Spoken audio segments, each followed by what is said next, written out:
And God said, let there be cage. Hey guys, I'm Monkey Man 101, and Team Rocket is blasting off again. As the Pokemon anime goes, it seems that these guys, along with some other people in the Pokemon world, are immune to some Pokemon attacks. It might seem exaggerated, but what if I told you that this actually might be true? Many of us see these antics and brush it off as anime-like, when in reality it could happen. Humans are pretty much like Eevees. No, we're not small, cute, and furry all in one, but we can be individually. Human genetics respond to changing environments in a variety of biological and cultural ways. Our genetics help us accommodate to vast amounts of situations such as temperature, humidity, high altitudes, and Comic-Con. A person's ability to rapidly adapt to the changing environment is what makes their chances of survival possible in most parts of the world. Many people have successfully inhabited many areas, from harsh deserts, Arctic wastelands, and even heavily polluted areas, which is not a good place to be in actually. Here are 3 ways humans respond to environmental stresses. Number 1 is genetic change. This helps human survival by altering the body to tolerate hot weather, cold environments, or immunity to certain diseases. The list goes on this one, but we'll keep it short.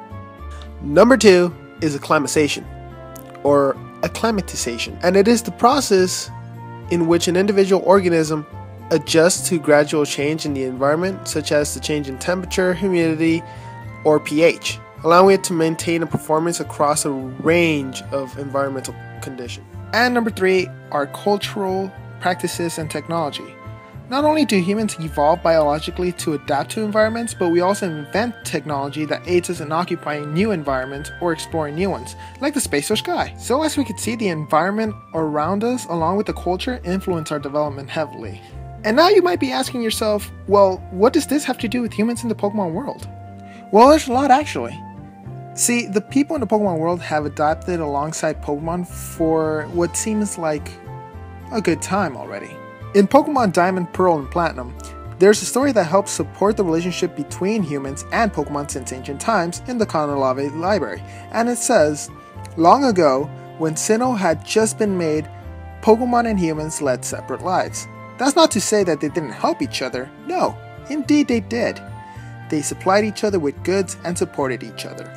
Because they interact with one another, people in the Pokemon world are truly capable of bonding with Pokemon on a subconscious level, and thus truly become in sync with the natural world. All life evolves in response to its surroundings. In the process, however, being around Pokemon may physically alter humans. Best examples of this are psychics shown in all generations of games who spent their time training with psychic Pokemon and eventually becoming psychic users themselves. Some becoming more powerful than most psychic Pokemon, as seen with Saffron's gym leader, Sabrina. Same can be seen with some ghost Pokemon. What few trainers who train ghosts may tend to have extremely delicate empathy. They may see into a plane in which ghosts live and feel the slightest vibration produced even by the slightest emotion of a sapient being. Or many trainers like swimmers or triathletes of the sea who may have adapted to swim as well as fish.